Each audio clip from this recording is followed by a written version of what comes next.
मेरो कविताको शीर्षक छ के नेपाल ठुलो छ। महाकवि लक्ष्मीप्रसाद देवकोटाको एउटा निबन्ध छ के नेपाल सानो छ। उहाँले भन्नुभएको छ नेपाल ठुलो छ, सुन्दर छ, शान्त छ, विशाल छ। मैले सपनामा महाकवि देवकोटालाई देखेँ।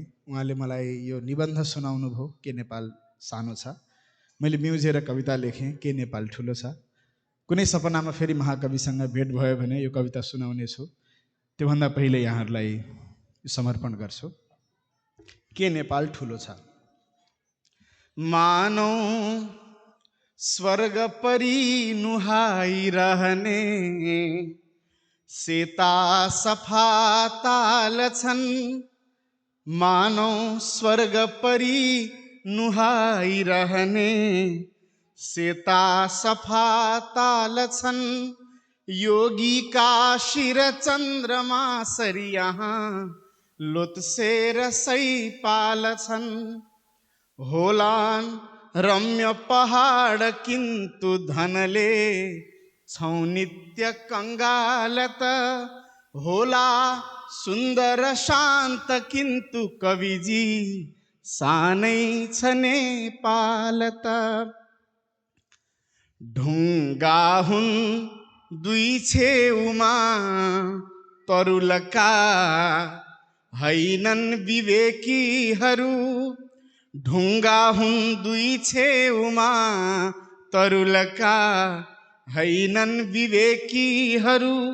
के कहिल्यै सधियारको हित चिनी बस्छन् छिमेकीहरू। के देखिन्न थिचो मिचो तरुलमा देखिन्छ बेहालत।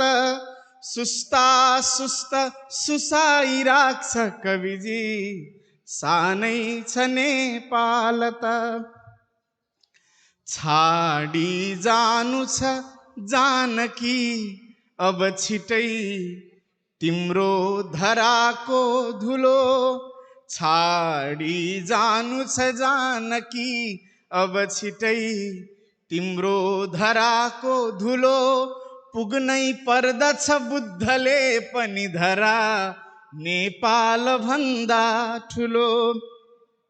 अट्दैनन् जब गाउँमा युवकका अग्ला हुने चाहत। अट्दैनन् सपनाहरू यदि भने सानै छ नेपालत। रोई बस्दछ गाउँको दलिनमा सेतो कुनै चन्द्रमा। रोई बस्दछ गाउँको दलिनमा सेतो कुनै चन्द्रमा। गाउन्नन् अब कालिदास कविजी आषाढको 15मा। सुन्दैनन् टिसियन र टर्नरहरू यो झ्याउरे तालत। बाझा छन् सपना उसै छ जपना सानै छ नेपालत। अन्तिम श्लोक। हामीसँग समुद्र छैन नुनिला आँखाहरू मात्र छन्। हामीसँग समुद्र छैन नुनिला आँखाहरू मात्र छन्।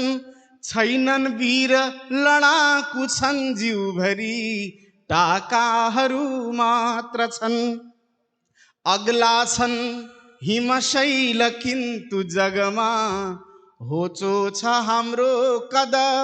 अग्ला छन् हिमशैल किन्तु जगमा होचो छ हाम्रो कद। खै ठुलो मन योजना र क्षमता सानै छ नेपालत।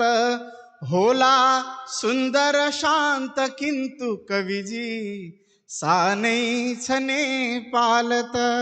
धन्यवाद।